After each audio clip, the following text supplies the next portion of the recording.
Good afternoon, and thank you for joining the Health Department's weekly Friday briefing with Dr. Farley. Today we will be joined by Charlie Ellison, Community Preparedness Officer with FEMA Region 3. Both he and Health Commissioner Dr. Thomas Farley will be talking about the ongoing Center City Vaccination Center at the Pennsylvania Convention Center. Following their remarks, we will provide those remarks in Spanish. Then we will open the floor to questions from the press. Because of scheduling constraints, today's Q&A portion will end promptly at 11:30. We ask reporters to keep questions brief and limit to the two most important. Please limit your questions during this time to the topic of COVID vaccine distribution and the Center City Vaccination Center. If there are any reporters who do not get an opportunity to ask questions, we'll be happy to follow up offline. Please limit your questions during this time to the topic of COVID vaccine distribution. Now let's get started. Dr. Farley, you have the floor. Thank you very much, Matt. Overall, I know that many people are still waiting to get their vaccine, but we are making progress on vaccination. I want to give you an update on what our progress is, and then you'll hear more about the Center City Vaccination Center. So first, let's talk about the supply of doses. The supply of doses we are getting each week is gradually increasing. So the number of doses that we are allocated this week for delivery next week includes 19,890 first doses of the Pfizer vaccine and 15,600 first doses of the Moderna vaccine. Now, in addition to that, there are some doses that are going directly from the federal government to pharmacy chains. We don't have those numbers in front of us, but the last we had, it was approximately 5,000 doses. That's first doses. So you put that together, that's about 40,000 total first doses arriving in the city. And a few weeks ago, we were at about 20,000 first doses. So it does show you the overall gradual increase. Now, we are having an increased number of providers out there, and most providers can handle the Moderna vaccine, but they cannot handle the Pfizer vaccine. And so we're still relatively short on the ability to distribute Moderna vaccine to the different providers who want that. And Moderna vaccine, and that's because that's the vaccine that is easier to store. You don't need the ultra cold storage. But we have more Pfizer vaccine to go around. The Pfizer vaccine has a disadvantage that it needs to be stored ultra cold, and there's only so many ultra cold freezers in the city, mainly run by hospitals. And the Pfizer vaccine also comes in a minimal shipment of 1,170 doses. And so small providers generally can't go through that many doses quickly, and so they're less interested in that. Moderna vaccine, by contrast, can have a shipment of as little as 100 doses. Now, in addition to those doses, we are getting this week 13,100 doses of the Johnson & Johnson vaccine. That is a vaccine that has the distinct advantage that it can be given in a single dose rather than two doses. That 13,100 doses is what we are receiving now. We're told to expect little, if any, over the next 3 weeks, and then we should be getting increased doses in the future, although how many, we don't know. Because this vaccine has the real advantage of being given in a single dose, but we have only a limited supply, we are recommending to providers that they set a priority on this vaccine for people who are difficult to reach, for the ones that may be tougher for them to reach twice. That would include homebound people, include people who have limited mobility, who may need to be vaccinated on site or have difficulty to come to vaccination centers, or people who are transient that may be hard to find more than once. We're giving this vaccine to hospitals and to community providers that believe that they can reach those people. Now, you may have heard that on Tuesday, President Biden announced that there would be additional doses purchased by the federal government of the Johnson & Johnson vaccine. And then when you put that together with the other vaccines that were becoming available, that there would be enough vaccine produced for every adult by the end of May. Now, every adult is not every person in Philadelphia, but that would be 1.2 million doses if we were to get that in the city of Philadelphia. Now, this was a press announcement. We haven't heard through our direct channels to the federal government what that means as far as how many doses we'll get each week. But it generally is good news, both in terms of the numbers, and it's also good news because it is the increases with the vaccine that can be given in a single dose, which makes the administration just much, much easier. So if we had to predict, my best guess is that we'll be seeing a stepwise increase in the number of doses available to us, and that's a good thing. Now, what about our ability to administer those doses across the city? That is accelerating. So as of, as of Thursday this week, reporting the numbers last week that go through Sunday night, we measure our weeks through Sunday night, there were 234,000 people who had received their first doses. There were 110,000 people who received their second doses. The population is getting increasingly diverse. 23% are African American, 4.5% Hispanic, and 6.4% Asian. And then for that last week, the entire set of providers across the city delivered 51,300 doses in our data so far. That data is somewhat incomplete still. That's first and second doses combined. To put that in perspective, that's the number we're tracking to really measure overall administration. That number was up from 40,659 doses the week before. The week before that, we were at about 48,500 doses. So that 51,000 is a new high, and we expect it to continue to increase from here. As far as who's being vaccinated, we're still in phase 1B. That's frontline essential workers, people over the age of 75, and people with high-risk medical conditions. Now, let me talk about how vaccine is being made available. Update you on that. We're now at 128 different enrolled provider sites, mainly with the addition of additional pharmacies. That includes hospitals and clinics as before, and the pharmacies. Depending on how you classify them, we now have 7 chains and 16 independent pharmacies. Now, I'm counting as independents. There's a pharmacy chain called Sunray that has several pharmacies, each operating under a different name. In addition to the hospitals, clinics, and pharmacies, there are mass clinics run by the Philadelphia Department of Public Health, my department. We are in our second week through rotation going through Juniata Park, North Philadelphia, and West Philadelphia. I will continue at those sites, and we are looking at adding additional sites. The Black Doctors COVID Consortium is running clinics. Their clinics now are all on a walk-in basis.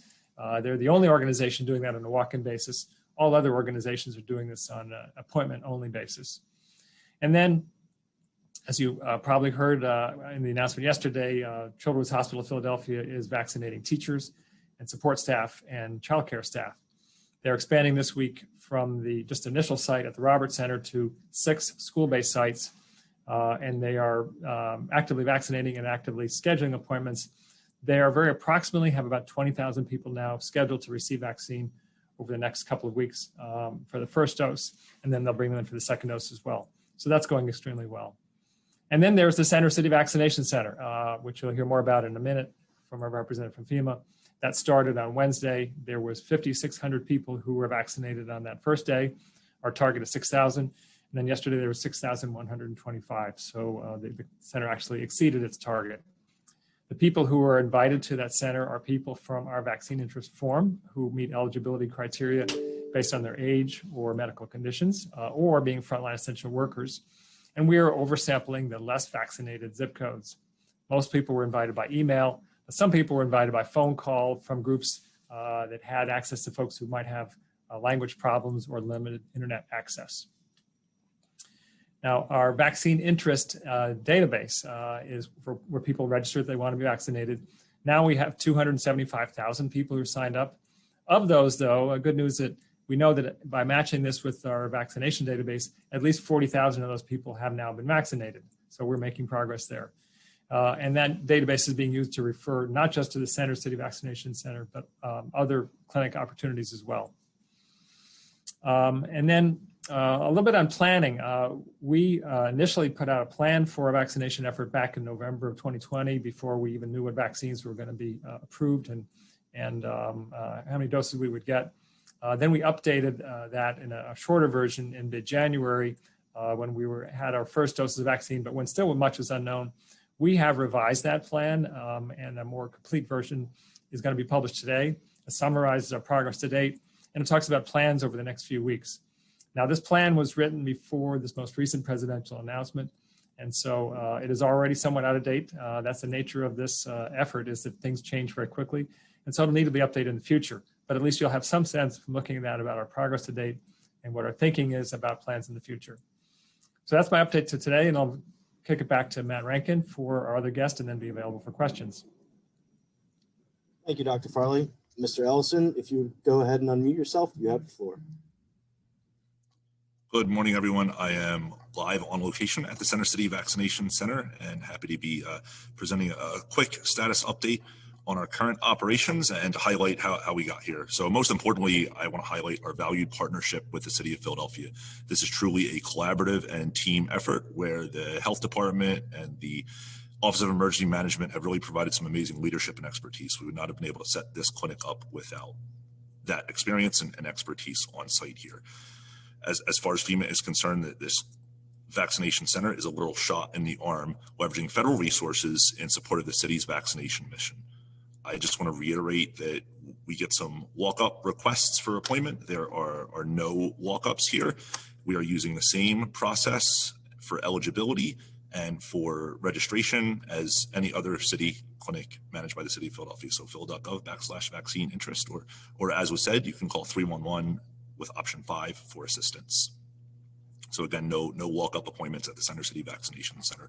But we can point people in the right direction if they do walk up and want more information. We have been doing that here. So here's some details about what we're doing at the site. We're aiming for 6,000 doses per day. That equates to about 500 doses an hour. We're staffed with 222 Marines and sailors. These are a mix of clinicians and logistics support personnel. We have 80 vaccinators here on site working 12-hour shifts. So we're open 8 a.m. to 8 p.m., 7 days a week, and we're here for the next 8 weeks. This is a well-oiled machine here, and informally, we've been conducting some exit interviews. All feedback is resoundingly positive on both the speed and efficiency of the process. And speaking as a South Philadelphian, you know, I'm seeing a true representation of Philadelphia out there on the vaccine floor. I've had a lot of friends and neighbors reach out to me just praising the good work that our federal partners and the city are doing here. So I just want to echo FEMA's appreciation to be here and echo the appreciation and honor it is for our Marines and sailors from the 22nd Combat Logistics Battalion from Camp Lejeune, North Carolina that are here. Important capabilities for our site here. We're taking special care for those in our community who have access and functional needs, including 50 wheelchairs on site, and we even have the staff to help push. Caregivers are welcome to come through the site as well while their cared for person receives a vaccine. We have ASL interpretation on site through technology capabilities, and we have on-site interpreters in several languages, as well as language lines that can follow the client through the whole vaccination process. All of our print collateral are printed in major languages. The bottom line is that if you get here, we will get a vaccine in your arm if you have an appointment. So we're vaccinating all Philadelphians who have an appointment to walk through our door and want a vaccine. It is critically important that I remind everyone that ICE is not enforcing any immigration checks at federal supported vaccination centers across the country. So especially important here in Philadelphia. Again, we're doing a cursory identity check at the door, checking for an ID to prove Philly residency, as our clinic is for Philadelphia residents only, but we are not using that information to do any sort of immigration enforcement. So if you have an appointment to show up here for a vaccine and don't have an ID, a phone bill or some kind of utility bill or any piece of mail with your name and address on it proving that you are the person who scheduled the appointment and proving that you are a Philadelphia resident is going to be good enough for us here at the door. I just want to give a shout out to our uniformed service members. Because of this deployment, you may see Marines and sailors in uniform around the Center City Vaccination Center and out and about in Center City. And I just want to echo all of the feedback I've gotten from the city so far, but FEMA's appreciation for their support role as well. They are the bulk of the staff at this clinic, working hand in hand with other federal support staff and with the city of Philadelphia to put vaccines in arms. Because of the success of this site and because of other operations, FEMA is already working with the Pennsylvania Emergency Management Agency to assess the potential for additional federally supported sites elsewhere in the Commonwealth. These may end up looking like smaller mobile sites that could move around, but FEMA is actively working with the Pennsylvania Emergency Management Agency to assess the need and to assess the potential for follow-on operations. Thank you. Thank you, Mr. Ellison. We will now present the prepared remarks in Spanish by Zeli Colon. Zeli, you have the floor.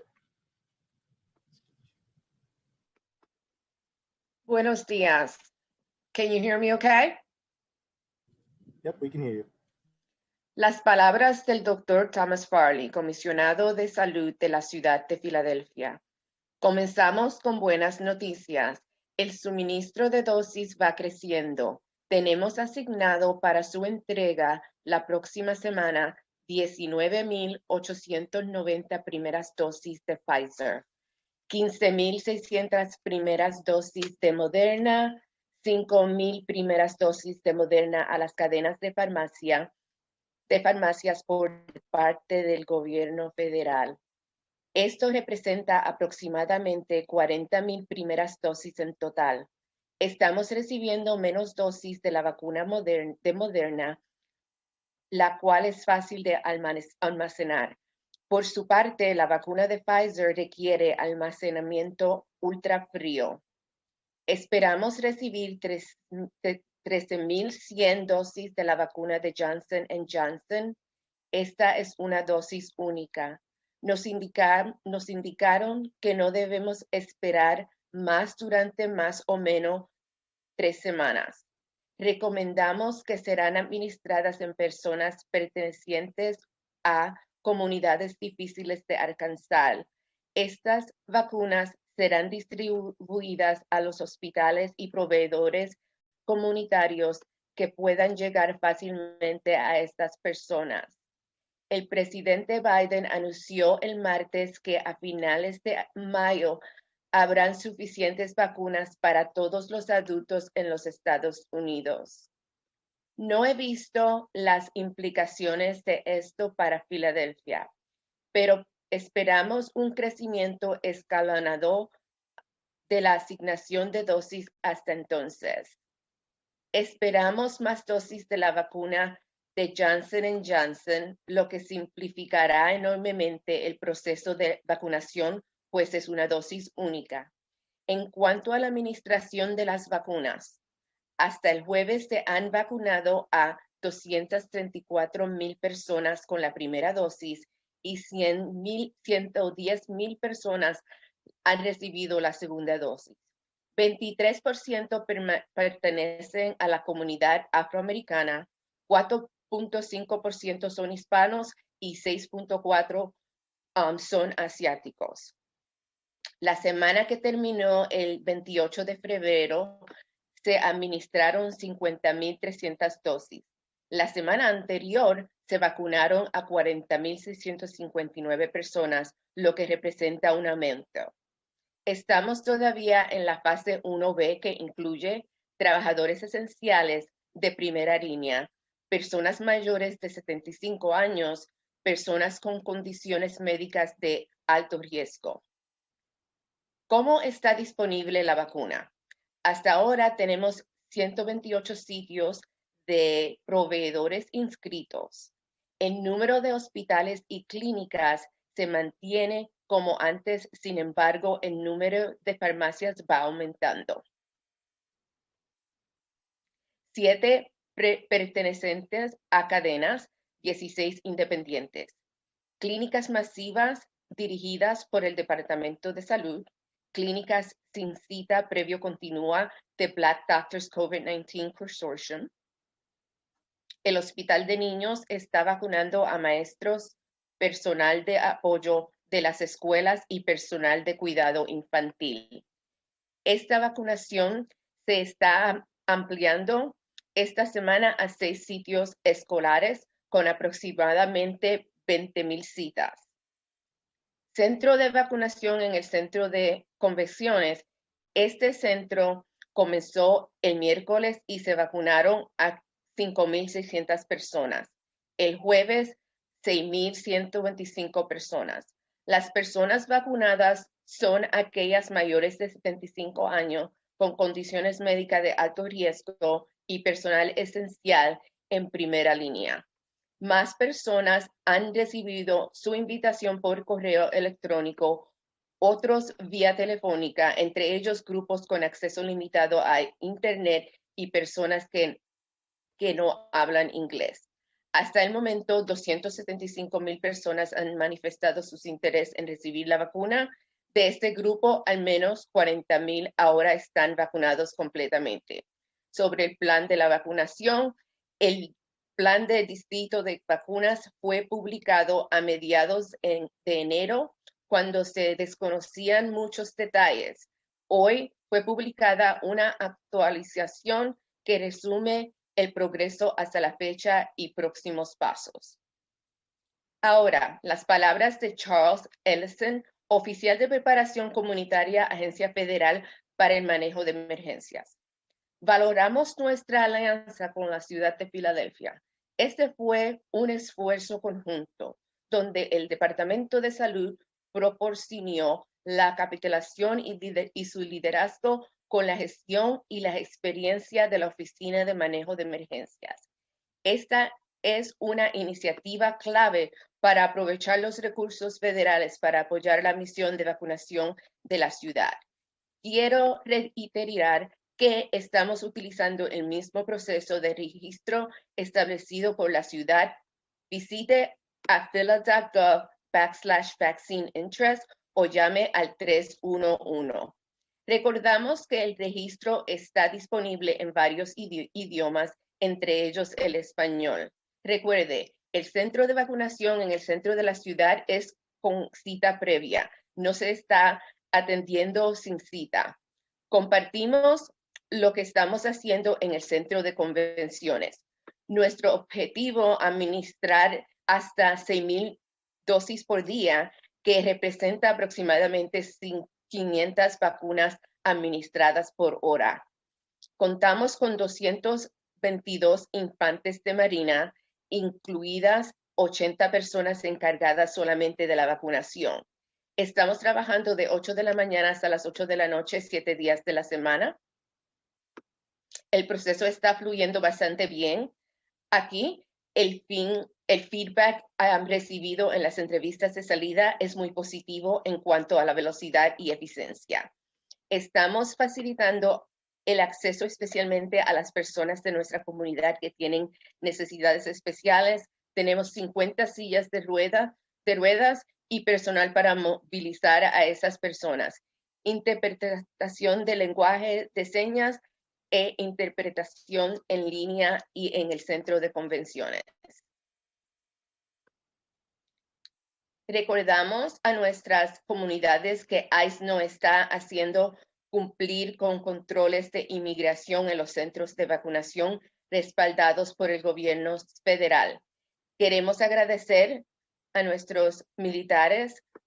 Debido a este despliegue, es posible que vea Marines en uniforme alrededor del centro de vacunación del centro de la ciudad. Debido al éxito de este sitio, FEMA ya está trabajando con la Agencia de Manejo de Emergencias de Pensilvania para evaluar el potencial de establecer sitios adicionales con apoyo federal en otras partes de la mancomunidad. Muchas gracias. Thank you, Zelly. We will now move to the Q&A portion for members of the media. Looks like we're running a little short on time, so reporters are asked to limit their questions to 2 or fewer, and we'll do our best to get to everybody. If time permits, we will move to a second round. Please try to keep your questions focused on the topic at hand. For those logged in today, please use the raise your hand feature. It can be found under the participants list. We also ask that you use video to ask your question if you are able. We will now unmute reporters one by one to ask questions. First up, we have Jeff Cole of Fox 29. Jeff, go ahead. Yep. First question for Dr. Farley, if I could. Dr. Farley, you said 275 folks registered, 40,000 you've vaccinated, so it takes that number down a little bit. How quickly are you turning around people who register to get them an invite to get to the convention center? That's no one answer, because we had a period of weeks when people were registering and we didn't send any invitations. But now we're sending a lot of invitations at a short time. So it's quite variable how the delay between when they first register and when they make an invitation. But folks, I mean, should they hang in there? Is something coming, or will this 8 weeks go by before you hit the 240 or whatever's left there? We are going to make vaccine available to every Philadelphia resident and every person who's registered in that database. Just the question is when, and there will be more than one opportunity. This is the Convention Center Clinic is a great opportunity. Many people will have an opportunity there, but people have other opportunities through many other providers. That's 2. Thank you very much. Thanks, Jeff. Next up, we have Lauren Make of NBC 10. Lauren, go ahead. Can you hear me okay? We can hear you. Okay, excellent. Thanks so much. Dr. Farley, you had previously talked about efforts to make sure that people could not forward these links for the appointments, and that you were working on that. Have you been able to fix that problem? Not yet, and that's been a source of frustration for us. The company needs to make the fix, the company that has the software. They promised it some weeks ago, they promised it last week, they promised it earlier this week. We still have yet to see that fix. We are working with them now on at least a workaround for early next week, but it hasn't been solved definitively yet. So given that it is still a problem, are you doing any additional screening either at the city level or at the FEMA level to make sure that if somebody gets through and gets an appointment, that they don't get a vaccine if they're not eligible? Yeah, that's really not possible to do. And so there are people. So people are just getting the vaccines? They may be medically eligible, but they weren't necessarily the people who were invited. And so if they're there and we vaccinate them, we'll continue to vaccinate them. We also have a goal of just getting the vaccine out as quickly as possible. We don't want to turn away a large number of people and have all these opportunities when the federal government is here be missed. So if somebody manages to get an appointment, they're going to get a vaccine? Yes. And there's nothing you can do about that? Now, at this point, we're trying very hard to solve that problem, but we also have a need to get vaccination out to everybody. And we are reminding people, don't register if you're not eligible. And we do get the sense that these people, they're people who, in talking to them, they're either old or they have medical conditions. So we do think many of them are medically eligible, but they weren't necessarily ones who were specifically invited. Thank you, Honor, but we do have to move on. We have time constraints. Next up, we have Sean Walsh of the Inquirer. Thanks very much. Dr. Farley, this question is about the big city hospitals that have a lot of suburban residents. Evidently, some of them are saying that, they get their allocation from the city and are trying to prioritize that for city residents.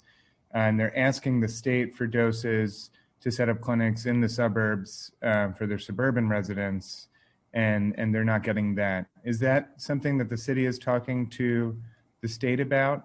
And how is the city generally managing, balancing having city institutions with a lot of suburban residents?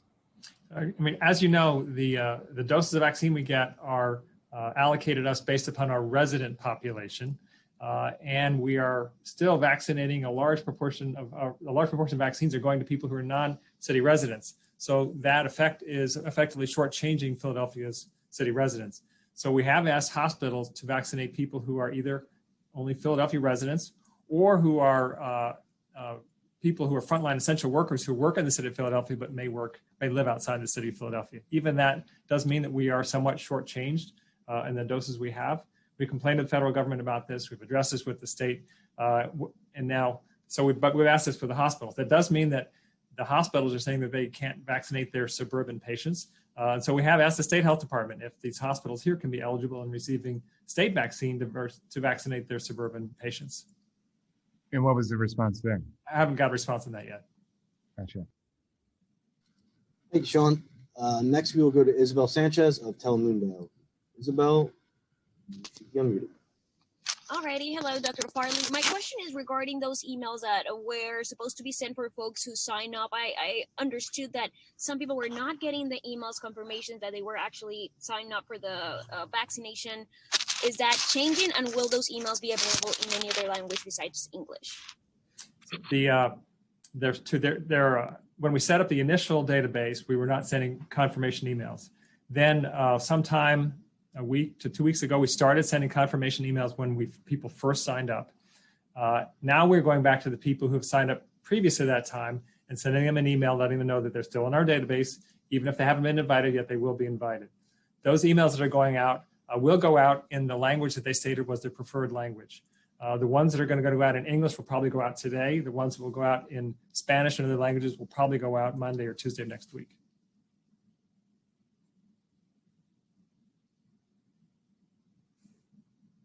A quick follow-up question to that. I remember when we talked at the vaccination center in North Philly, we talked about possible efforts to expand vaccinations in those neighborhoods and maybe accessing walk-ins, vaccinations for folks who live in those neighborhoods. Has there been any thought on that? Is the city still considering maybe opening some walk-in vaccination centers, especially in neighborhoods heavily Latino or African Americans that might not have the same access to computers to sign up online?